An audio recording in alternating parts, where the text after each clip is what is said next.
What is going on, guys? Gamers Goon here today with your AEW Double or Nothing review. And my God, man, this show, if we're talking about baseball, this show was a home run.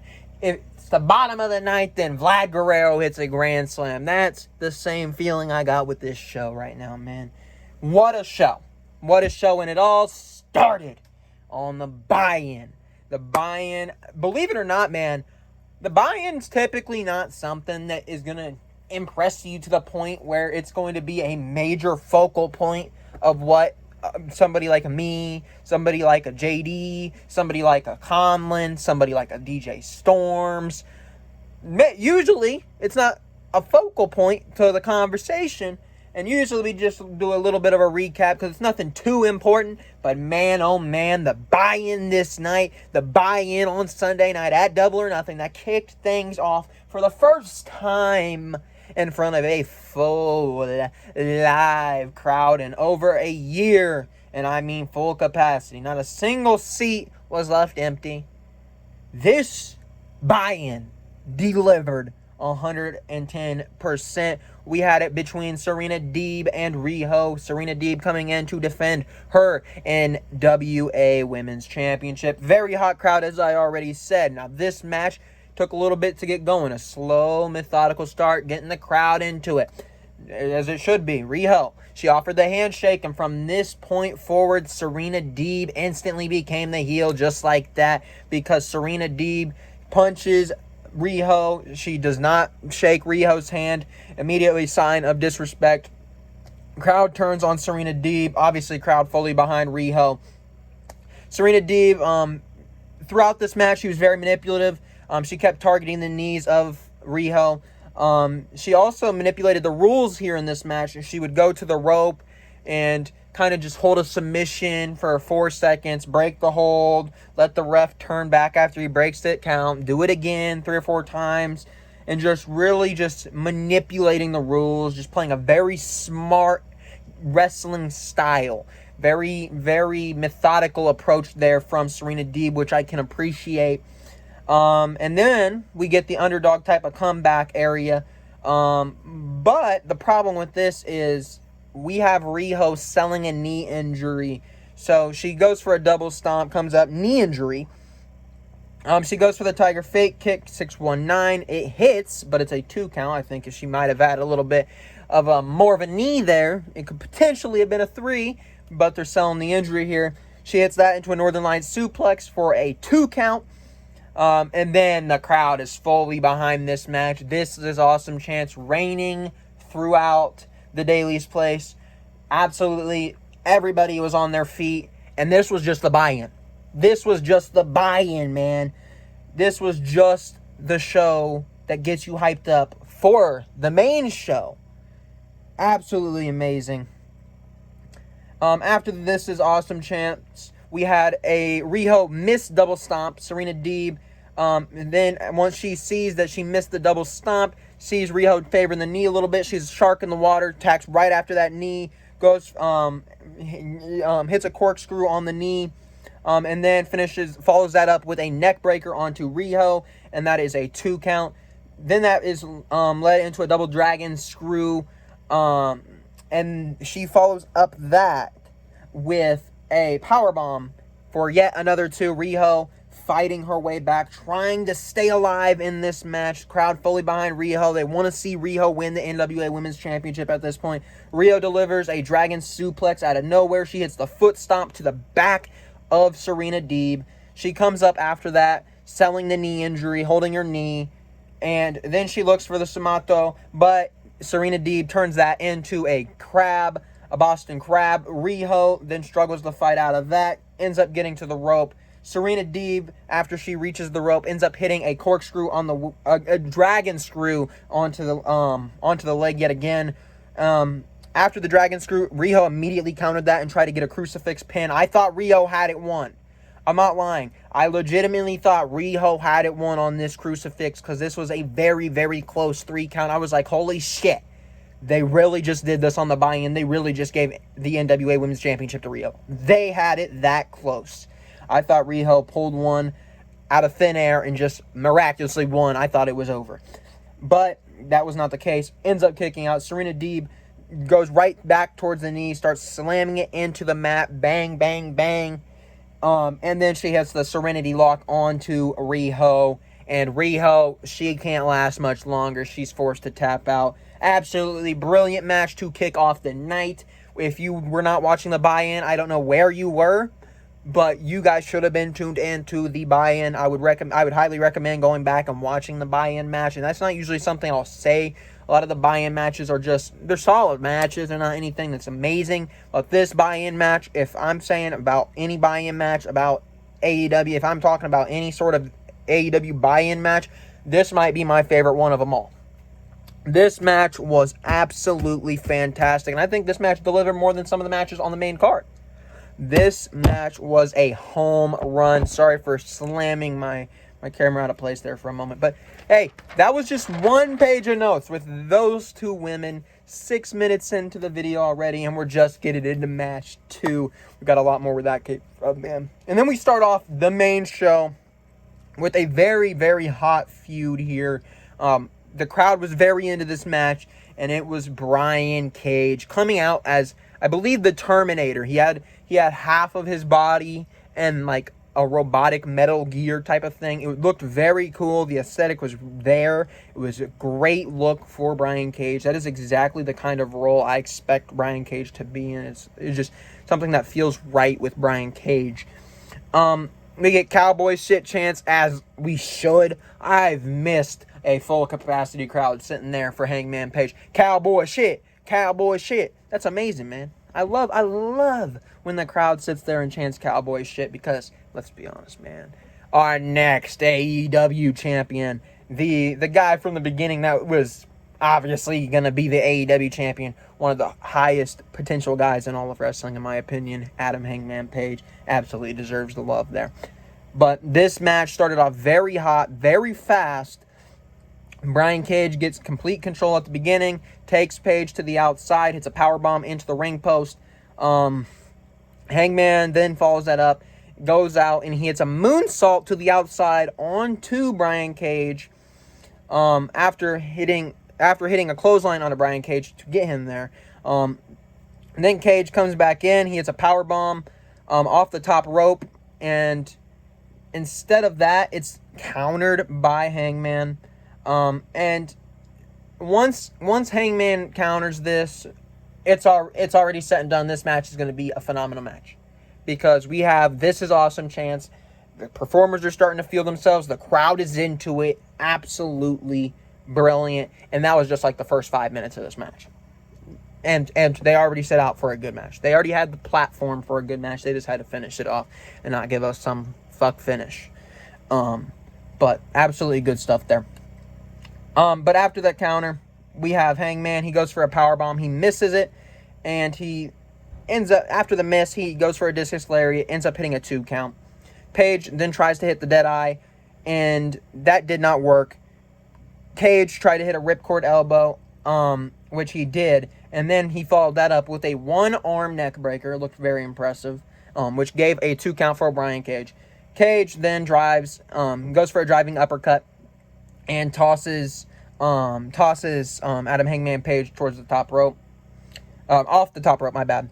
Then Brian Cage he hits a suplex onto the ramp. Absolutely brutal spot there. Hangman and Page both came up a little shook from that. Then we had Brian Cage after that. He put Adam Hangman Page on the top rope, and he goes for a top rope kind of move. I don't really know what to call it, but he dropped him off the top rope. And we saw this a little bit with Brian Cage here in this match, where he was kind of like a little cocky. He wasn't really hooking the leg. He was just laying on Hangman, and that was a little bit of a story that Brian Cage got a little bit too cocky in this match against Hangman Adam Page. Didn't hook the legs, ends up kicking out. Then Brian Cage actually sets up for a buckshot lariat, Adam Hangman Page's move, but Brian Cage, being an inexperienced guy with that move, was not able to get it. He fucked it up, and that allowed Hangman Adam Page to hit Cage's move, which ended up going for a 2 count. He tried to go for the buckshot after that onto Brian Cage. These guys have similar names. Forgive me. But he tried to go on to Brian Cage with that. That did not work. And then it's a suplex into a power bomb, or suplex, then a power bomb, and then he it was a power bomb into the buckle, so I guess it's a buckle bomb. And then Page after this rolls up Brian Cage for 2. We had Brian Cage then go for a discus and a power bomb, which gave him a 2 count. Then we had Team Taz come on, run down to the ring once they see Cage can't get the job done necessarily. They kind of try to help him here. They toss the title into the ring. Brian Cage considers, maybe I should use this. Tosses the title back out of the ring. He turns back around. It cost him because Adam Hangman Page hit the buckshot, ended up picking up the victory. Very good match. Protects Brian Cage. Leaves the door open for yet another match once we do see Adam Hangman Page win the AEW World Championship at All Out. It leaves the door open for Brian Cage to step in and potentially challenge Adam Hangman Page, because I think we could revisit this. Page is obviously the next guy, but Brian Cage is somebody I expect to start kind of moving away from Team Taz. I expect Brian Cage to go off on his own, whether it's sooner rather than later. I expect Brian Cage to be starting to separate from Team Taz, and this is going to be a foundational part to that split for Brian Cage and Team Taz. But like I said, man, that match absolutely killed it, and that was just the first 2 matches, and that was the official first match of the Double or Nothing pay-per-view. So with those 2 matches alone, I think you got about half of your money back already, because that was absolutely brilliant shit, if you ask me. Then we get into the most hated tag team in all of professional wrestling. We get into the Young Bucks defending their AEW Tag Team Championships against Jon Maxley and Eddie Kingston. This crowd was into this shit, man.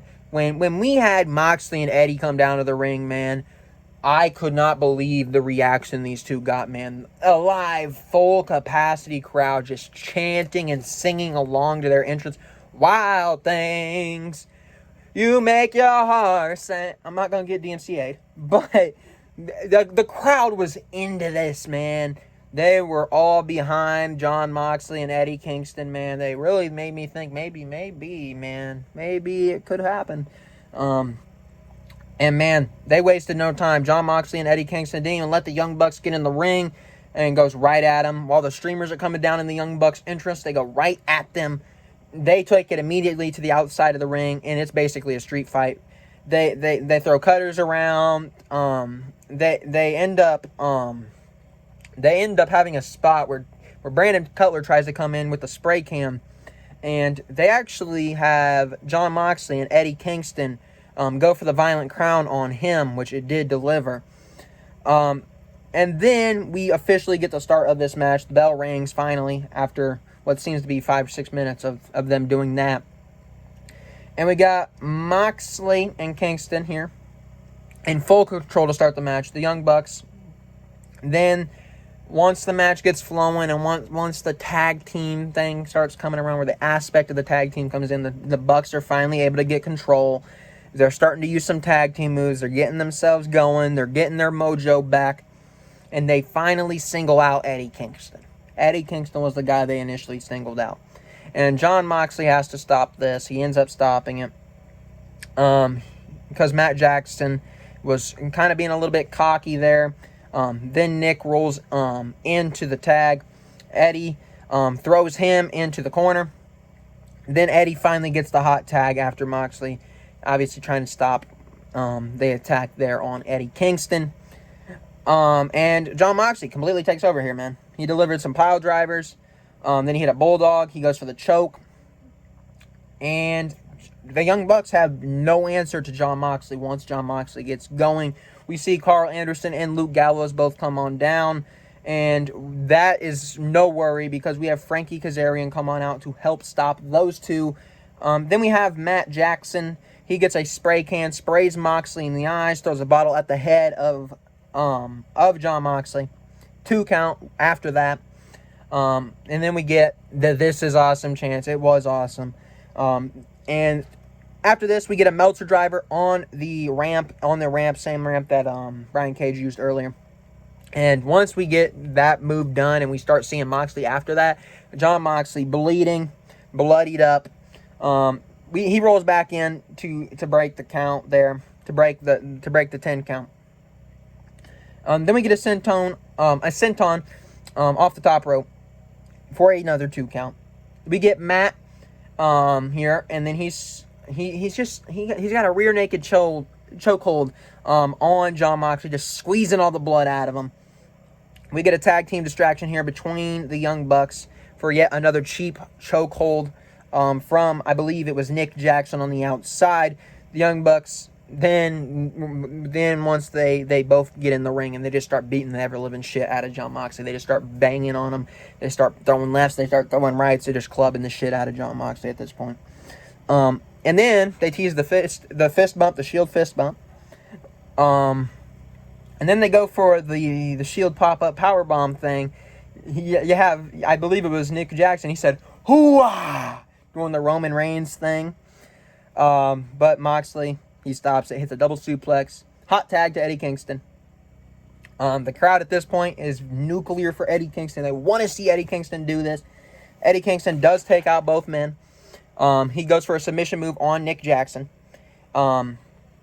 And we have Matt Jackson, he goes on a submission move on Matt Jackson. Nick Jackson comes in. He starts punching the head of Eddie Kingston, my apologies. And once he's punching the head of Eddie Kingston's just taking it. He's just sitting there. He's just sitting there. No selling it. And then he gets a kick, and then they go for the chops.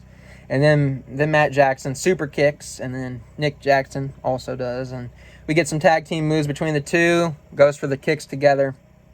Another 2 count. Then we have Nick Jackson go for a senton, but that time Eddie gets the knees up, and he makes a hot tag in to Jon Moxley. Jon Moxley comes in. He eats a super kick, but Moxley no sells it. He goes right into a sleeper hold. But while he's in this sleeper hold, you see I believe it was Nick Jackson. Yeah, you see Nick Jackson climb to the top rope while he has Matt Jackson in a sleeper hold. And he goes for a 450 splash onto Jon Moxley. That ends up being a 2 count. Then they go for the Meltzer driver. That fails. And then Jon Moxley and Eddie Kingston try to counter that into a Violent Crown. That fails. And then we go for the Meltzer driver again. Moxley ends up getting the Dior shoes of the Young Bucks. And he used those for a clothesline off the top rope, off of Eddie Kingston's shoulders. 2 count. It was broken up. And then we have a running knee to Eddie Kingston. And then at this point, fight forever. Fight forever. Man, I missed live crowds, man. They were absolutely into this shit. Did we get a reverse? We had a reversed paradigm shift, which got reversed into a sharpshooter. Eddie Kingston saves that with the backdrop driver. Jon Moxley then goes for a paradigm. He gets a 2 count because it was broken up by the other Young Buck. Jon Moxley then goes for a sleeper, but he gets super kicked, double clothesline from Moxley. And then we get super kicks immediately back out of that. And he wastes no time. He gets super kicked. He literally sits right back up after a 1 count. Amazing shit. Kind of a last-ditch effort there. We've seen it sometimes with Undertaker where he'll give an effort and then he'll lose. But that's exactly what happened here, because after this, they just did multiple, I think it was 4 or 5 BTE triggers, and Jon Moxley just could not get up after that. Jon Moxley, this is probably the last time we're going to see him for a while, I would imagine, because I believe Renee Young is going to be due any week or any month now. I think we're coming up on the time where Jon Moxley's going to have to step away. I imagine that this is probably, though, the last one to just send Moxley home. They could tell the story that the BTE trigger just was too much for Jon Moxley to handle and hurt Jon Moxley in some sort of fashion. But very good tag team match. I've heard some people said that might be a match of the year candidate. I could agree with that. Believe it or not, it actually was not my favorite match on this card. It was my second favorite match on this card. So that tells you how great this card is. That it has potentially 2 match of the year candidates, man. Absolutely great stuff from Double or Nothing.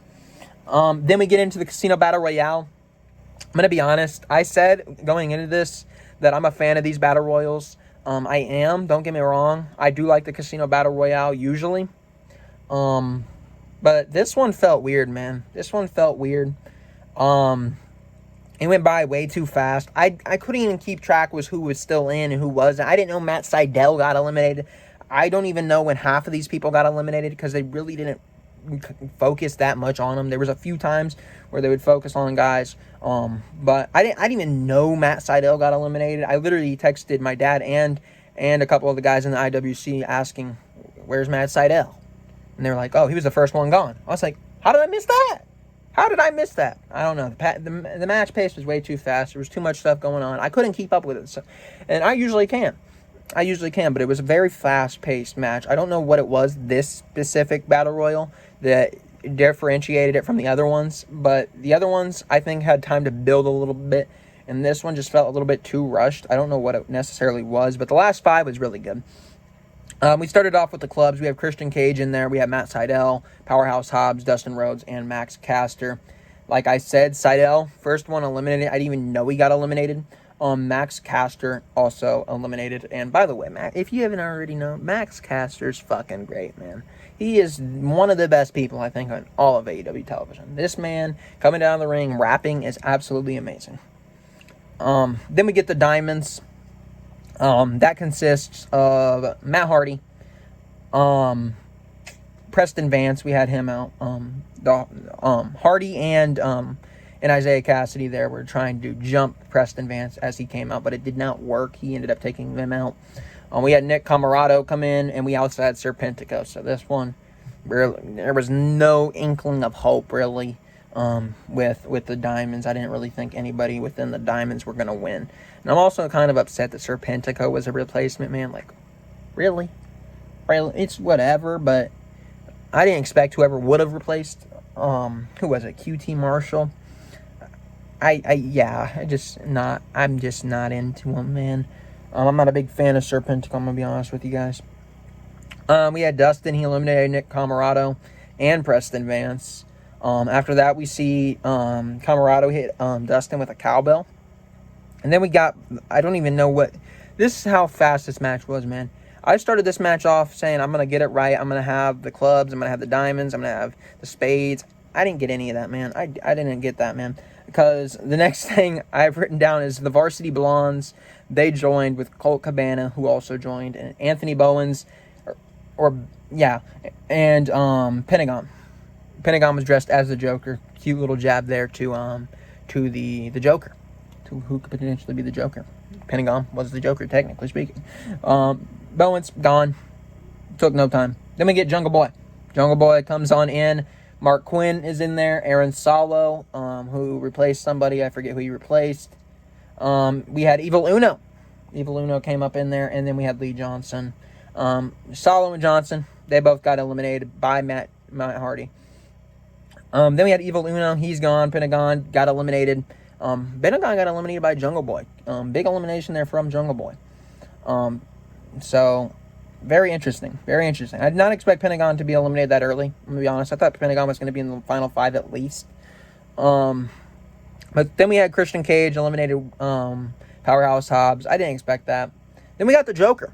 The Joker really shocked me. I don't know if they have him signed, but it's Leo Rush. This is a very interesting person to pick. Because Leo Rush isn't necessarily the first name you're going to think of when you're thinking of, well, who could be the surprise? Not many people are going to throw out Leo Rush's name, but Leo Rush is a damn good talent. Now, he had some issues in WWE when he was there that were brought up, which we don't necessarily know the whole truth to that, in my opinion. But Leo Rush, he is very talented at wrestling. He is very talented at what he does. That is one thing that you cannot argue against Leo Rush. He is talented at what he does.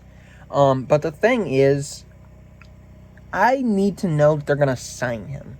I want to see an announcement that Lio Rush is signed to AEW, or else I feel like this was kind of a waste. Because if you're gonna come in and you're gonna be the wild card, you're gonna be the Joker. If it is a one-off, I expect you to be a bigger name. But if this is a signing of Lio Rush, I am completely okay with him being the Joker. I absolutely love the fact that he was the Joker. But I think a little bit of him being the Joker is going to come up through the follow-through, because in this match, he had a little hot run where he's over with the crowd. He had some nice moves there on the Matt Hardy group, but he got eliminated. He got eliminated by Matt Hardy. He got eliminated. He was the first one eliminated. When he entered, everybody that was in the ring was still in the ring after he entered. He was the first one eliminated out of everybody left in the match and him coming in. If it was going to be a one-off, I expect it to be somebody that's going to make a huge moment. So I want to see that Lio Rush is completely signed to AEW, because I think he can be great. I think he can be great chasing that TNT championship. I would love to see that. Possibly have him on that new show Rampage on Fridays. I know that it says it's going to be the second rendition of Dynamite. Maybe you put him over there. Maybe you have him be one of the faces of Rampage and work his way up on Rampage and make his way up to the TNT Championship on Dynamite and make it on to potentially like an All Out, or make it into a Revolution, or make it to a Fighter Fit, or whatever pay-per-view. Full Gear. It doesn't matter. I could see a situation where that happens. I just want to know that he's fully signed. Hopefully they fully signed him. Then we have Hardy. The Hardy group tries to team up on Jungle Boy. Didn't work. Jungle Boy ends up taking out Private Party. Jungle Boy had some help from Christian Cage. Then Christian Cage takes out Matt Hardy. Matt Hardy tried to team up with Christian Cage, and they both were looking at Jungle Boy. Christian Cage ends up pushing Matt Hardy over the ropes when he's about to get at Jungle Boy. And then the final two are Christian Cage and Jungle Boy. They go at it for a little bit. Jungle Boy has an amazing save. Christian Cage tries to push him into the ring post. He swings around it, because they're both on the outside. He swings around it, slides back into the ring, and then he's able to eliminate Christian Cage, and that crowd went insane. The crowd cheering for Jungle Boy out there. It was an amazing moment for Jungle Boy. We had the Jurassic Express come on down, and they were celebrating with Jungle Boy as the crowd was still going insane. We had Jungle Boy stand in the middle of the ring, realizing his destiny, realizing his dreams are coming true, realizing that he is one step away from becoming the AEW champion, one step away from doing what he came to AEW to do and reach the pinnacle, no pun intended, but reach the pinnacle of AEW, which is where he rightfully should be eventually. I don't think that it's anytime soon, but he will end up being a champion one day. But this is going to be the thing that gets him going. And then we had Christian Cage here after the match, offered a sign of respect, offered to shake the hand of Jungle Boy. Jungle Boy accepts. Christian Cage steps out the ring. Ovation. Jungle Boy wins. I think this was the right decision. I did go out there and I did predict that Pentagon was going to win. I was wrong. Like I said, I thought they would go more so with somebody that was already up there and just needed to necessarily have a good match just to solidify themselves as still being around. But they decided, hey, we want to use this opportunity to build somebody else up, build one of these up-and-coming talents, which I am not opposed to. Jungle Boy absolutely deserved this. Great match from Jungle Boy, and great ending of the match. The rest of the match, not very good, but Jungle Boy himself had a good outing in this match. And that's really all I got to say about the Casino Battle Royale. Please, if you guys are going to do the Battle Royales again, please slow down the pace. I don't know if it was rushed because this was a long card. I know it was a long card tonight. I'm not even exactly sure what... Hold on a moment to see what time I'm filming. It is 9:27, so the show ended about 30 minutes ago from how long you guys have been seeing this. Guy got right on the camera as soon as it ended.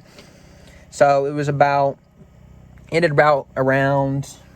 What is it? Yeah, it ended around like 9, a little bit before 9 my time, which is 12-ish for you guys over there on the East Coast.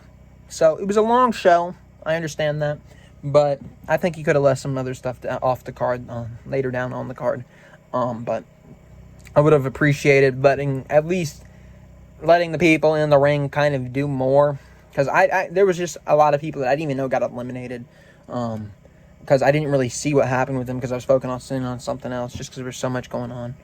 Which isn't usually a problem with these matches, at least for me. I don't know what it was about this one specifically. Then we had Anthony Ogogo versus Cody, man. Man, this match wasn't even bad. Just a vibe killer, man. I don't know what it was. The crowd was not into this match fully. There was points where the crowd was alive, but a lot of the match, the crowd wasn't there.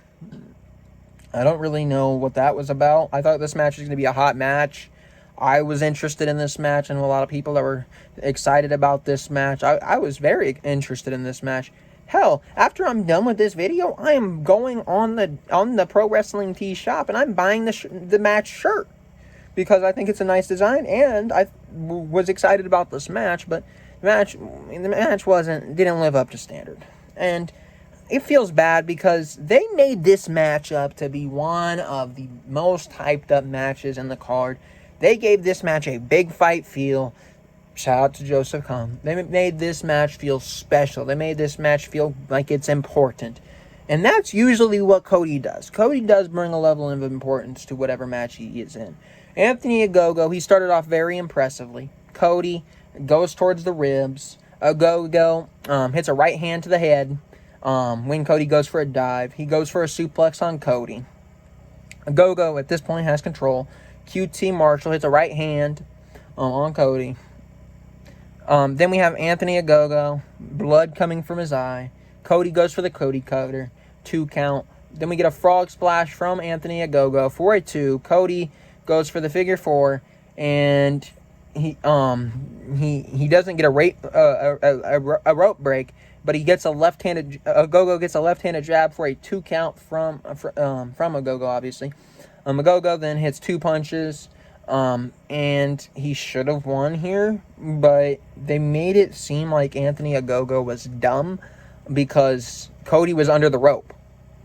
And Ogogo didn't realize that for about 6-7 seconds. And they attributed that to his ring awareness. He's not a wrestler. He is a mixed martial arts kind of guy. Obviously not with that kind of background, so he's taking a learning curve. That was kind of the story they went. And then we had Ogogo go for a sidewalk slam. That ended up being a 2 count. He tries to go for the governor's hammer, misses that, and Cody hits a vertebreaker, and that wins. I don't know what to say, man. They made this match up to be so important. They gave this match so much importance. They made this match to the point where Cody is fighting not only for his country per se, but he's fighting in his father's honor. That's what he was fighting for. And they made Ogogo into this hyped up prospect that came out of the Nightmare Factory that's supposed to be great. They have all the potential in the world that they manifested. They made this guy from scratch, converted him from a mixed martial arts boxer, whatever, to a pro wrestler. He was supposed to be great. And I'm not saying he had a bad match. He had a very good match. But at the end of the day, instead of building up a new talent, which I think is a lot of people's issues with this match, because this match came off flat to a lot of people. A lot of people said the same thing as I am saying. Anthony Ogogo should have won here. Anthony Ogogo should have beat Cody. I don't know why he did not. The crowd would not have cared if Cody lost. They wouldn't have. The crowd did not give Cody some great reaction when he won. This moment was for Anthony Ogogo to be brought up and to solidify himself as potentially being part of the future of AEW. And it fell flat. It's not that Ogogo had a bad outing. This is out of his hands. It is literally that they just got the wrong winner. They got the wrong winner. They built this guy up to be something that could potentially be the future of the business. And the future of the business could not beat the guy that is going to be leaving the business to be a father in a few months. And I'm not saying Cody's going to leave full time. That's not what this is about. Obviously, Cody will be around. He will be back. He'll be wrestling. He might even win a championship for all we know. Whether it's a TNT championship again. Whatever. Cody is going to be around. But Cody is going to be gone for some time. He's going to be gone for a few months. He might be gone a month. He might be gone less than a month. He might be gone 3 months. Who knows? But Cody's going to have to take some time away. I would imagine. Maybe I'm wrong. Maybe Cody will be there weekly. But he's going to have to take some time away to be a father. At least that's what I would imagine. Why not, instead of winning here against Anthony Ogogo, why not have Anthony Ogogo, after putting on this good match, solid match, but it never really got going. It felt like it never really got to a next level. Why not have Anthony Ogogo win here? And why not have it be a situation where we see Cody, he can do his hulking up, he can do his fighting back thing, but eventually it comes to the point at the end of this match where Anthony Ogogo takes 8, 9, 10 of those gut punches, maybe a punch to the head. You could have written Cody off of television and had him go to whatever fatherly duties he needs to have. And you could have had him go away for a month and go be with Brandy for whatever they need to be doing. I just don't understand why Anthony Ogogo didn't win here. You built this guy up. Cody more than likely is going to have to take some time off. Cody gained nothing from beating Anthony Ogogo. There's nothing for Cody to gain. Cody is already that guy. This is where Cody is. This is where Anthony Ogogo is. This is Ogogo's stock would have rose if he beat Cody. Cody's stock stayed here. Ogogo's stock kind of dripped a little bit. Now people are questioning whether or not Anthony Ogogo is really that good. I know a lot of people that said that he put on a good match. I mean, thank you for admitting that thank you for realizing that it's not all Anthony Ogogo here that made this match fall flat. But I just don't think Cody should have won. I think it should have been Ogogo.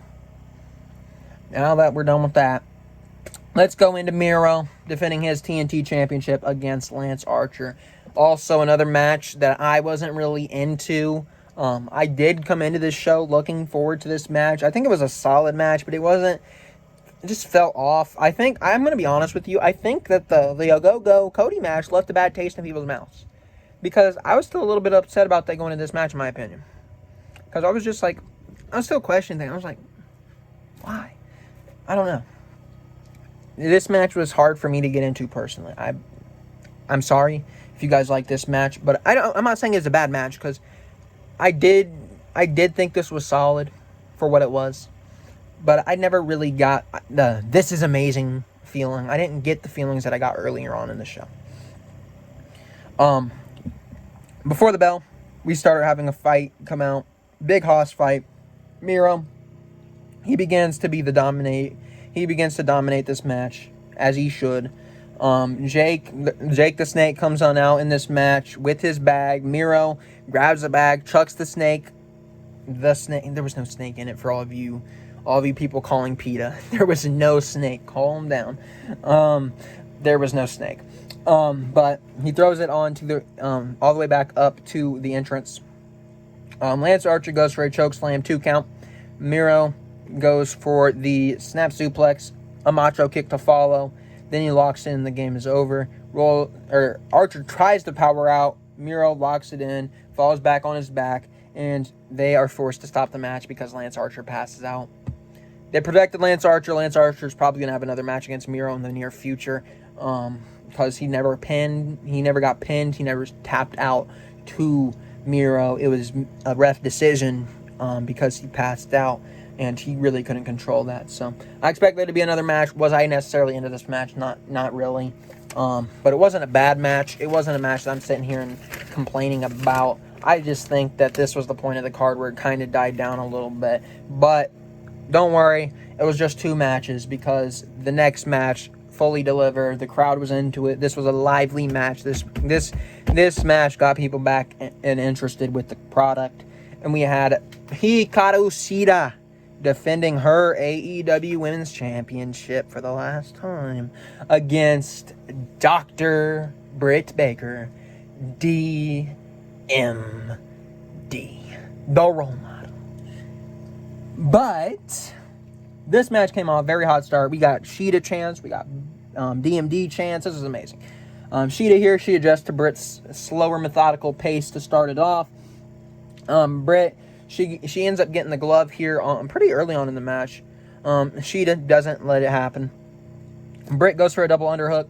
Shida, she takes, at this point, Shida tries to take a little bit more of aggressive an approach here. She grabs the nose of Britt Baker. Not something we usually see Shida do. She's starting to kind of pull some underhanded tactics to win here.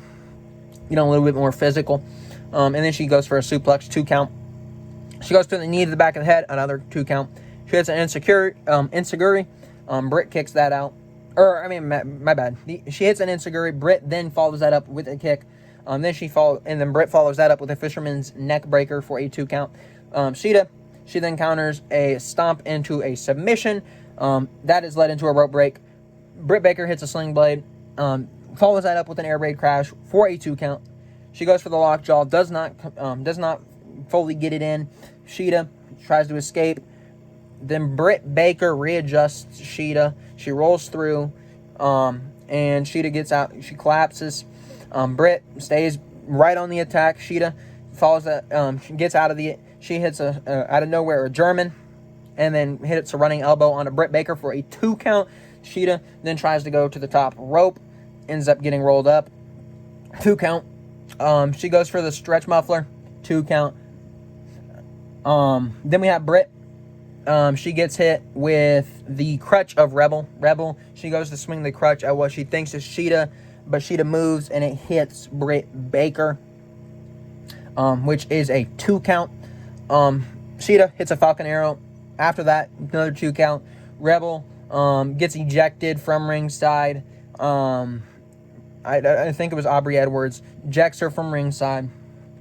She's gone. Britt Baker, she then hits a kick onto Shida with the belt. As this is happening, while they're not paying attention towards Britt Baker, she gives the belt to Shida, kicks her. Then she hits a curb stomp onto the belt, slides the belt out of the ring, and it's a 2 count. I was like, wow, is Britt Baker not winning this thing? Shida goes for a roll-up for 2. I was like, oh no, Shida's winning. Then it was a running knee from Shida. Another 2 count. I was like, oh no, again. And then she does a 2 running knees this time, and that's another 2 count. And then she goes for a crucifix. 2 count again. But that crucifix was from Britt Baker. And then, following the crucifix, Britt Baker locks in the lockjaw. The prophecy has been fulfilled. From day one, man, I've told you guys. From day one, I told you guys that eventually Britt Baker was going to be the face of AEW Women's Wrestling. And today was that day, man. I'm the role model of the IWC Gamers Goon. She's the role model of wrestling. 2 role models sitting at the top of their thrones, being the best at what they do. What can I say? One role model, just like another. From one role model to another. Congratulations, Britt Baker. Britt Baker was an inspiration for the role model character, persona, gimmick that I use. If you guys don't know that, there it is. Britt Baker was an inspiration for that gimmick for me. I wanted to kind of replicate that and bring that to YouTube as a reviewer and previewer of shows, and be able to bring that onto my channel as kind of like a persona that I'm going to use. So shout out to Britt Baker for doing that. And I'm just not gonna be blindly following some random Joe, man. Only the best is good for Gamers Goon. And Britt Baker happens to be the best women's wrestler in AEW. The best promotion. What can I say? I just have an eye for talent, man. That's all I got. I got an eye for talent. I was a fan of Becky back at her debut, when she debuted with Sasha and when she debuted with Charlotte. Look where Becky was, one of the biggest women's wrestlers of all time in the WWE. I was a fan of Britt Baker. I based my persona off of Britt Baker, and Britt Baker at the top of her game in AEW. What can I say? I got an eye for talent. I got an eye for talent. What can I say? Absolutely amazing. Absolutely amazing. We have Tony Schiavone come up, hug Britt Baker. Absolutely beautiful moment. Congratulations once again to Britt Baker for winning the AEW Women's Championship. From one role model to another, congratulations. We will be taking over the world very soon, my friend. And then we get into Ethan Page and Scorpio Sky going up against Sting and Darby Allin. This match was very good. This match did deliver. We had Darby start this off immediately, doesn't even wait for the bell, dives right at Ethan Page. Obviously, they had some bad blood. Sting and Sky. Sting throws Sky off the poker chip. Sting goes and he does a dive. He gets "you still got it" chance. Ethan Page and Scorpio Sky, then they start delivering cheap tactics here. They start pulling some underhanded tag team tactics, a little questionable from the side of the ring. Sky tags in Ethan Page to stop Darby Allin from being able to tag in Sting. Sting does tag in, but it wasn't seen by referee Aubrey Edwards, so she sends him back out. Scorpio Sky tags Page in, obviously seen there. Once again, they take full advantage of that. They have this point where they have Ethan Page toss Darby Allin into the front row of the crowd, which is said to be Darby Allin's brothers. I don't know if that's true or if those were plants or what that was, but Darby Allin's brothers were at ringside, and Ethan Page tossed him into that, so that was a cool little moment. Sting tries to roll Darby Allin back in. He doesn't want to. He's kind of reluctantly doing it. And at the 9 count, Darby does it himself. He says, "Let me get back in there and let me finish things off." Then he fights out of the Ego's Edge. Darby hits a stunner and follows that up with a hot tag. Sting hits a stinger splash, and he hits a code red, and that gets a 2 count. Sting looks phenomenal. I could not believe he hit a code red. That was beautiful. Darby then begs for the hot tag. He does get it.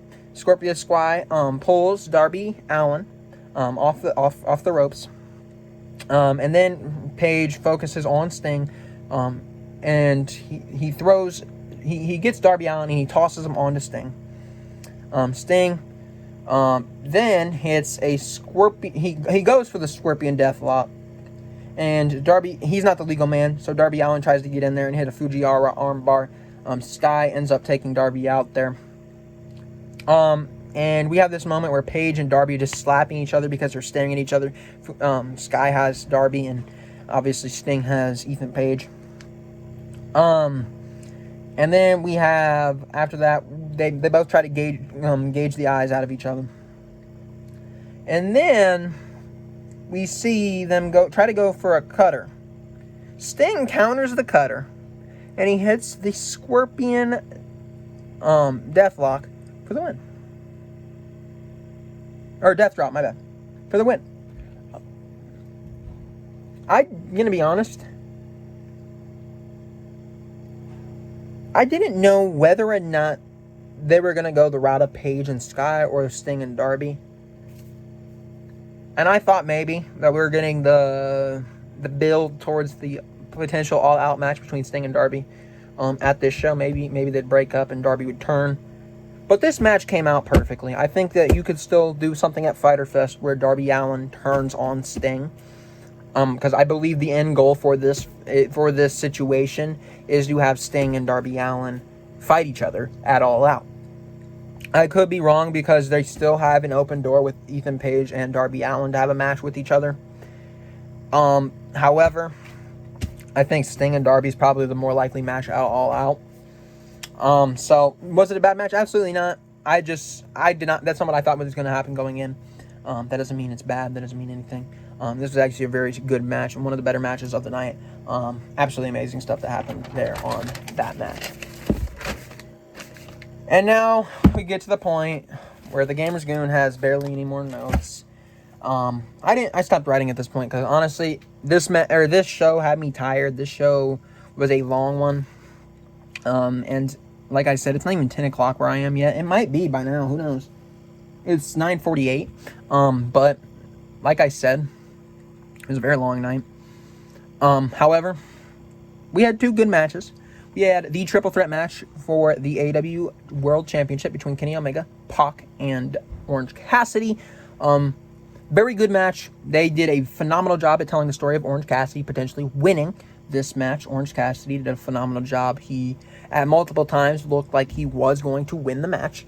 I thought that he was going to actually win because there was this point in this match where Kenny Omega literally used every single championship he had. He used the AAA championship. He used the Impact championship. He used the TNA championship and the All Elite Wrestling World Championship to hit Pac. And instead of getting the pin, we have Orange Cassidy slide on in, hit a Superman punch, and I'm thinking, holy shit. Orange Cassidy's fucking winning the championship tonight. Holy shit, it's going to happen. It's going to happen. They had me thinking, oh my god, it's actually happening. But Kenny Omega with a brilliant move because Orange Cassidy tries to stop Pac, or tries to take out Pac, but Pac locks in a submission onto Orange Cassidy. Kenny Omega was hitting the ref. This was before the title thing. He hit the ref. He took out the ref. The ref was out when Orange Cassidy had a chance. Orange Cassidy pinned Kenny Omega. 1, 2, 3. But ref Aubrey Edwards came out about 2 seconds after the pinfall started. She was running down to the ring. She jumped in the ring. 1, 2. And it was this close from Orange Cassidy winning. He did not win. And we see a cheap little roll-up from Kenny Omega. He rolls it up. 1, 2, 3. And Kenny Omega, by the thickness of a thread, wins and retains his AEW World Championship. Orange Cassidy was this close, and I guarantee you the match at Fyter Fest will be Orange Cassidy and Kenny Omega. That is the route that it's going to go. Maybe I'm wrong. Maybe it is Pac, because he's the one that did not get pinned. I could obviously see that happening where they revisit that storyline. But Orange Cassidy was literally this close, man. Like, this close from winning the championship. I thought it was going to happen. They did a phenomenal, because I guaranteed everybody going into the show, oh, it's going to be Kenny Omega 100%. But they made it seem for just a millisecond that, holy shit, man, they did the unthinkable. They let Orange Cassidy, the fan favorite, win on the night that the fans fully returned. I cannot believe it. I thought it happened. I thought it was going to happen. They did a phenomenal job at selling that story. It was absolutely amazing. Phenomenal job. I give a great round of applause to whoever was involved with this match and booked this match. Whoever was part of that creative team decision to lay this match out. I give you a big round of applause because this shit was good shit. Shout out to my man Vince McMahon, because this is such good shit. And then we got into Stadium Stampede. Once again, Stadium Stampede was absolutely fun. It was an amazing match. We saw Chris Jericho go at it with MJF. MJF started off a little bit like a little bit of a wussy, hiding in the limo. But Chris Jericho, once he came out, he's like, "Hi, Maxwell, how you been?" And then starts attacking him. We see them go all throughout the stadium. We have some cool moments. We have FTR and Proud and Powerful. They have a little toast with some whiskey. Drink some whiskey, then they start a bar fight. We had a cool moment where Shawn Spears was sitting in the back on some chairs all around him. It's the chairman. He starts fighting Sammy Guevara. He eventually handcuffs Sammy Guevara.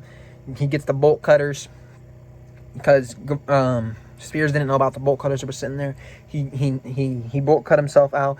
We had a biker gang chase off Shawn Spears for whatever reason.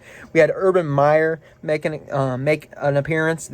and I believe an assistant coach. Forgive me, I'm a football fan, but I'm not familiar with whom else outside of Urban Meyer. I know the head coach is. I'm not going to be able to tell you. Maybe that was the offensive coach. Maybe that was a quarterback's coach. I don't know who it was, but he tossed Jericho some footballs, chucked them at Maxwell. They threw Maxwell out. Beautiful. They take it into the crowd. MJF's bleeding because they stapled him earlier. It was a brutal match, man. And we go back into the ring finally with actual people around. Like, they brought it into the live Daly's place. And they have Sammy Guevara come on down there with Shawn Spears. And we have Sammy Guevara deliver one of the most insane victories I think we've ever seen. Because Sammy Guevara did the unthinkable. Sammy Guevara is... Yes, he did do the spot with the golf cart, except this time he was on the other end. I think the reason I say it's the unthinkable is because if you told me that the winner, the one guy that was going to get the victory for the Inner Circle was going to be Sammy Guevara, I would have called you crazy. Why? Because Sammy Guevara's kind of been the guy that the Inner Circle, yes, he's very popular. Yes, I know Sammy's very popular. I love Sammy. Don't get me wrong. But he's been the guy that's kind of been the joke character of the Inner Circle. He's the guy that they kind of meme around. He ran into a golf cart last year. He took the pin last year. He's just been the guy that's been the weak link, per se.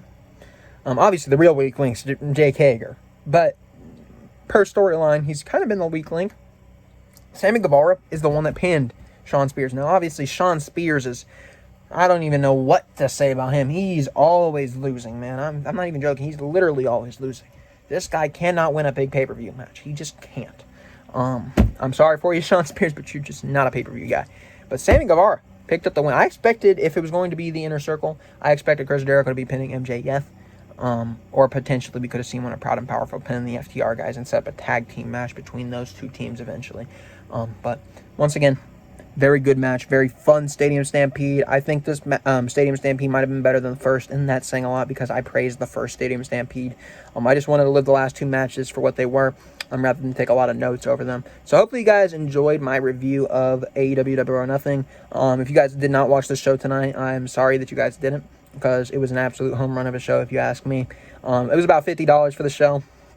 Not too much, not too little. It was a good price for what it was given. I think the show absolutely delivered more than $50 worth of wrestling, if you ask me. So if you guys are not already following me here on the channel, make sure you subscribe. Make sure you hit that thumbs up button down below. Make sure you leave a comment down below letting me know whether or not you enjoy Double or Nothing or not. Maybe I'm in the minority. Who knows? Maybe I'm in the minority and just really enjoyed this show for some reason. I don't know. But that's it for me. Like I said, on the preview and predictions, I will be making my full return to YouTube on the 20th of June next month after finals are over, after I drive back to my hometown. And man, oh man, there's one thing I got left to say outside of my outro, and that is September 5th, man. Gamers Goon is once again late. Now, I don't have tickets yet, but your boy is going to be at All Out. I'll make that blatantly clear right now. I called my dad earlier and said, oh, you better book the hotel already because we're going to All Out. And he's like, what makes you think we're going to All Out? We're not going to be able to get tickets. I'm like, trust me, we're getting tickets. If I got to go to some third-party vendor, if I got to go to like a StubHub or something, I'm getting tickets. Gamers Goon is going to All Out. Gamers Goon will be at All Out. Trust me. I got some money saved up from graduation last year, so I'm going to be at All Out. Whether or not my dad's going to be there is up to whether or not he's going to be off work. But I will personally be at All Out. I do not care. I don't have anything going on that week. I might have work, but I'm calling off that day. I do not care. I will be at All Out because I am not going to be at school yet. I will be at All Out because, hey, man, I cannot wait to be back in a wrestling arena once again because that is something that I have missed over this past year. If there has been one thing that I have missed the most in the last year, it has been wrestling in person because going through the whole about 2 year span leading up to the pandemic, I was having some of the best times of my life, going to shows, meeting professional wrestlers, doing things, and just really fully engaging myself in the wrestling community, meeting a lot of fans and people, and talking to a lot of people, different types of people at different shows. Met some people like at we were at a SmackDown show, and I met some cool people there. Some house shows, whenever you're in these lines and stuff, you start talking to people and you build some friendships. It's just a fun experience to be able to share wrestling with everybody around you. So, hey man, that's all I got for you guys here today. I will be at All Out September 5th. If you guys are in Chicago, let me know and I'll try to meet you guys and say what's up on September 5th at All Out. If any of you guys are interested in saying hello or whatever, I will be at All Out. So if you want to say what's up, DM me, tag me on Twitter. I'll try my best to say what's up to you guys over at All Out Weekend. If any of my friends are going there, any of my followers on Twitter, anything like that, if you guys are at the show and you guys want to say what's up, I will be in and around Chicago, so I'm definitely down to say what's up to you guys, hang out a little bit, whatever. Maybe we can go to some sort of dinner type of thing after the show. I don't know, because one thing we did do in Chicago last time after AEW is we did go on over to this place called Main Event, and we did hang out for a little bit there. There's a lot of wrestling fans around there, so it'd be a nice opportunity to get to know some of the people in the wrestling community. Whether you're a fan of me or not, it'd be nice to say what's up to you guys. And listen, I'm just happy to be able to get to talk professional wrestling in person with people again, man, because it's been a hard year. That is something that I love most about being a professional wrestling fan, is the relationships you make with people when you meet them in person and you're like, hey, what's up, man? What's your favorite match? This, that. Hey, what do you expect going on? Hey, are you a fan of WWE? Are you a fan of AEW? Or you watch New Japan? It's just nice getting a little conversation started, being able to talk to some people and be like, hey, we have this in common, this in common, this in common. It's just nice to be able to know that there's other people like you around in the WWE fan base, the AEW fan base, the NJPW, the NJPW fan, New Japan Pro Wrestling fan base. I don't know why that's hard to say. The Ring of Honor, Impact, whatever. Who knows? I might even try to go to an Impact show eventually, man. I've been watching some Impact here and there lately. Impact's been, actually, believe it or not, it's been watchable, at least for me. I've been enjoying some of their stuff. I'm just interested to get back into wrestling, man. I'm just interested to get back to the wrestling shows in person. I already told some of my friends on Twitter that I'm going to be potentially going to some of these house shows this summer. Some of them are going to be in Chicago. There might be some out when I come back to school. Who knows? But that's right. That's all I got for you guys right now. It's been your role model of the IWC Gamers Goon, and I'll be talking to you guys on June 20th, more than likely. I'm not sure necessarily what I can do leading up to that, because I do have finals. This is dead week. So that means this is basically study week before my finals. 2 Thursdays or a Thursday from this week's Thursday is the worst final, and my last final in the class that I got a 74 in. And I honestly don't know if I'm going to do good on it. But everything else is going to be good. I know that's going to be good. So it's whatever. My GPA, whatever. I'm just ready to get it done, man. I'm just ready to get it done, get a real job this summer, do what I need to do this summer, forget about this class. If I need to retake it, whatever, I'll take it in person. I'm just done. I'm literally just done this year, man. I'm just done. There's going to be a few more days of studying, and then I'm done.